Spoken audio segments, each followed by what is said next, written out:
Guys, आज तुम जानोगे एग्जाम से पहले 7 दिनों का सुपरफास्ट स्टडी प्लान, जिसे जानने के बाद उनको भी मज़ा आएगा जिन्होंने अभी तक कुछ भी नहीं पढ़ा है। देखिए, जनवरी पूरा ख़त्म हो चुका है और अब आपके पास एग्ज़ाम आने में सिर्फ कुछ ही दिन बचे हैं। जो इन लास्ट दिनों का अच्छे से यूज़ करेगा वही एग्ज़ाम में फूट कर आएगा। आप जो ये वीडियो देख रहे हो उनमें से कुछ स्टूडेंट्स के एग्ज़ाम आ चुके हैं और कुछ के आने वाले हैं। इसलिए अब आपके पास जो भी टाइम बचा हुआ है, आपको उसमें कुछ ऐसा करना होगा जो आपको इस लाखों की भीड़ से अलग बना दे। क्योंकि मैटर ये नहीं करता कि आपने पूरे साल क्या किया, बल्कि मैटर यह करता है कि आपके पास एग्ज़ाम्स के लिए जो टाइम बचा हुआ था, आपने उसमें ऐसा क्या किया जो आपको टॉप पर ले गया। एग्ज़ाम के इन लास्ट दिनों में आपको ऐसी पढ़ाई करनी है कि आप जब एग्ज़ाम देने जाओ तो आपको ऐसा लगे कि यार, जितनी पढ़ाई एग्ज़ाम के इन लास्ट दिनों में की है ना, उतनी पढ़ाई तो पूरे साल में भी नहीं की है। और अगर आप भी एक ऐसे स्टूडेंट हो जिसने पूरे साल मज़े लिए हैं, जैसे मन किया वैसे अपने टाइम को वेस्ट किया है, और अब उसे डर लग रहा है कि यार कहीं मैं एग्ज़ाम में फेल ना हो जाऊँ, तो डोंट वरी। आज की इस वीडियो में मैं आपको 7 डेज़ का वो सुपरफास्ट स्टडी प्लान देने वाला हूँ जिसको अप्लाई करके आप एग्ज़ाम में फोड़ सकते हो। अब मैं आपसे यह तो नहीं बोलूँगा कि आप इन 7 दिनों में पढ़कर टॉपर बन जाओगे, लेकिन हाँ, अगर आपकी प्रिपरेशन पहले से ही सॉलिड है तो आपको एग्ज़ाम में टॉप करने से यह 7 डेज़ का स्टडी चैलेंज आपकी बहुत ज़्यादा मदद करेगा। इसलिए आपको यह वीडियो लास्ट तक ज़रूर देखनी है। तो चलिए जानते हैं 7 डेज़ सुपरफास्ट स्टडी चैलेंज के बारे में। लेकिन उससे पहले मैं आपको एक स्टोरी सुनाना चाहूँगा ताकि उससे आप अच्छे से रिलेट कर पाओगे। तो कहानी यह है 10th क्लास में पढ़ने वाले एक लड़के की, जो कि पढ़ाई में अच्छा था। जब 10th क्लास की पढ़ाई स्टार्ट हुई थी तो 1 से 2 महीने उसने अपने बोर्ड एग्ज़ाम्स को ध्यान में रखते हुए खूब अच्छे से मेहनत की। लेकिन फिर धीरे धीरे उसका पढ़ाई से मन हटने लगा और वह सोचने लगा कि यार, अभी से इतना स्ट्रेस क्यों, अभी तो पढ़ने के लिए पूरा साल बाकी है। और ऐसे ही सोचते सोचते लगभग आधा साल निकल जाता है। लेकिन वह अभी भी इसी भ्रम में था कि यार, अभी तो पूरा साल बाकी है। इसी तरह से उसने अपना सारा टाइम निकाल दिया सिर्फ यह सोचते सोचते कि अभी तो एग्ज़ाम आने में बहुत टाइम है। फाइनली अब वो टाइम आ ही जाता है जब उसके एग्ज़ाम्स में सिर्फ 1 महीना रह जाता है। और जब वह एग्ज़ाम की डेट को देखता है तो उसके ब्रेन में सिर्फ एक ही शब्द घूमता है, काश काश उस टाइम से ही मैं थोड़ा थोड़ा भी पढ़ लेता, तो अब तक मैं अपने सिलेबस का 60% पार्ट तो आसानी से कवर कर लेता। लेकिन मैंने नहीं किया, बल्कि अपने टाइम को लगातार वेस्ट करता रहा। फिर वो अपने आप को थोड़ा मोटिवेट करता है और सोचता है कि कोई बात नहीं, जितना टाइम वेस्ट करना था वो कर लिया, जितने मज़े करने थे वो कर लिए। अब मेरे पास जो भी टाइम बचा हुआ है एग्ज़ाम्स के लिए, मैं उसमें अपनी पूरी जान लगा दूंगा। अब मैं अपने टाइम की 1 मिनट को भी वेस्ट नहीं करूंगा। और उसने अच्छे से ठान लिया था कि अब मुझे सिर्फ पढ़ना है। लेकिन अनफॉर्चुनेटली अगले 2-3 दिनों में ही वह बीमार पड़ जाता है और वो इन लास्ट दिनों में भी पढ़ाई नहीं कर पाता है। इस कारण वो लड़का 10th में फेल हो जाता है और उसे उसके दोस्त, उसके रिश्तेदार और सब लोग सिर्फ यह ताना मारते थे कि यह 10th क्लास तो पास नहीं कर पाया, पता नहीं लाइफ में क्या कर पाएगा।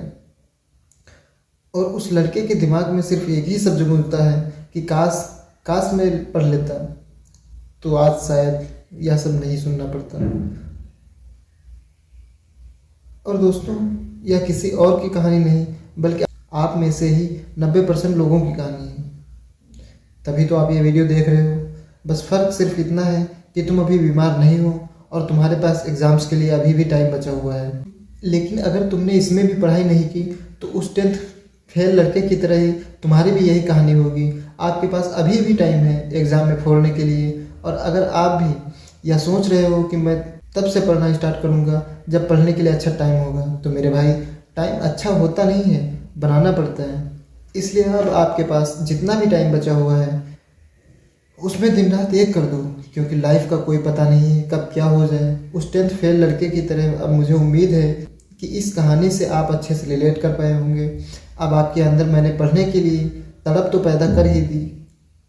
अब आपको ज़रूरत है एक सही गाइडलाइन की, जिससे आप अच्छे से एग्ज़ाम की तैयारी कर पाओ। इसलिए अब मैं आपको बताने वाला हूँ 7 days super fast study plan, जो आपकी स्टडी को नेक्स्ट लेवल पर लेके जाने वाला है। तो चलिए इसको डीप में समझते हैं।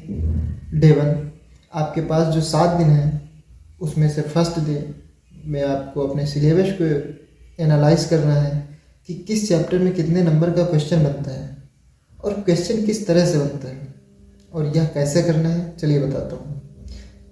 इसके लिए आपको पिछले 5 साल के क्वेश्चन पेपर उठाने हैं और उसमें आपको यह देखना है कि हर साल किस चैप्टर से किस टाइप का क्वेश्चन बनता है। जैसे कि आपका कोई चैप्टर है कोशिका और अब आपको 2019 का क्वेश्चन पेपर उठाना है और उसमें यह देखना है कि 2019 में इस चैप्टर से किस किस टाइप का क्वेश्चन बना है और उसको आपको नोटबुक में नोट कर लेना है। इसी तरह आपको 2020 से 2023 तक के क्वेश्चन पेपर भी उठाने हैं और उनमें भी यही देखना है कि इस चैप्टर से किस ईयर में किस टाइप का क्वेश्चन बना है। इससे आप ये अच्छी तरह से समझ जाओगे कि अब की बार इस चैप्टर से कौन सा क्वेश्चन बनने वाला है।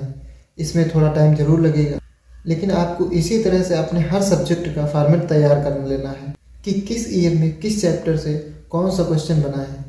इसमें आपको पूरा 1 दिन लगेगा। उसके बाद में पूरे 5 सालों के पेपर का ब्लूप्रिंट आपके हाथों में होगा और इस ब्लूप्रिंट से आप यह भी जान जाओगे कि आपको क्या पढ़ना है और क्या नहीं, क्योंकि टाइम ऑलरेडी बहुत कम है। इसमें सिर्फ वही पढ़ना है जो आपको अच्छे मार्क्स दिला सके और अभी के लिए यही हमारा सिलेबस है। डे नंबर 2 एंड 3, मानो अब आपके पास बचे हैं सिर्फ 6 दिन, क्योंकि आपने 7 दिनों में से 1 दिन का तो अच्छे से यूज कर ही लिया है और यह 2nd और 3rd डे है। इसमें आपको सिर्फ पढ़ना है ताकि आपका सिलेबस अच्छे से कवर हो सके। यहाँ पर सिलेबस का मतलब वो मोस्ट इम्पॉर्टेंट पार्ट है जो आपने लास्ट 5 ईयर क्वेश्चंस को देखकर सेलेक्ट किया है। यानी आपने जो 5 साल के क्वेश्चन पेपर के बेस पर ब्लूप्रिंट बनाया है ना, आपको उसके ही अकॉर्डिंग अपने मोस्ट इम्पॉर्टेंट पार्ट को ही लेकर पढ़कर कंप्लीट करना है। आपको अपने मोस्ट इम्पॉर्टेंट सिलेबस का 60% पार्ट सिर्फ इन 2 दिनों में ही कंप्लीट करना है।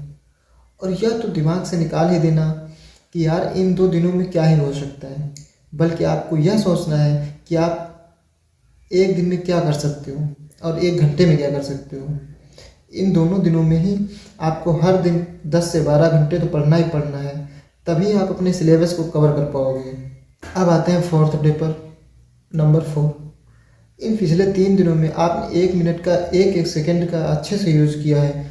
अब चौथे दिन आपको वो पढ़ना है जो पार्ट आपका 2nd एंड 3rd डे में कंप्लीट नहीं हो पाया था, और फिर वह पार्ट कंप्लीट हो जाए उसके बाद आपको अपने सिलेबस का वो पार्ट पढ़ना है जो पार्ट आपके लिए बहुत ज़्यादा इम्पॉर्टेंट नहीं है। इसका बेनिफिट ये होगा कि जब आपका उस पार्ट से कोई क्वेश्चन बनेगा तो आपको यह पता रहेगा कि यह क्वेश्चन किस टॉपिक से आया है और इसमें क्या लिखना चाहिए। जब आप 4 दिन तक लगातार इस प्लान के अकॉर्डिंग स्टडी करोगे तो आप देखोगे कि आपके सिलेबस का 60 से 70% कंप्लीट हो चुका है। अब बारी है उसे अच्छे से रिवाइज करने की। इसके लिए हम यूज़ करेंगे 5th and 6th day. Number 5th and 6th, आपने पिछले 4 दिनों में ही अपने सिलेबस का लगभग 60 से 70% पार्ट कवर कर लिया है। अब बारी है इसे अच्छे से रिवाइज करने की, क्योंकि जब तक आप इसे रिवाइज नहीं करोगे तो भले ही आपने कितनी ही पढ़ाई की हो उसका कोई रिजल्ट नहीं निकलेगा, क्योंकि एग्ज़ाम में सिर्फ वही पढ़ाई काम आती है जो आपके एग्ज़ाम के दिन अच्छे से याद होती है। इसलिए आपने अब तक जो भी पढ़ा है उसको अच्छे से कम 2 बार रिवाइज करना है इन 2 दिनों के अंदर, ताकि वो आपके दिमाग में सीधा छप जाए और जब आप एग्ज़ाम देने जाओ तो उसे आंसर शीट में अच्छे से लिख पाओ।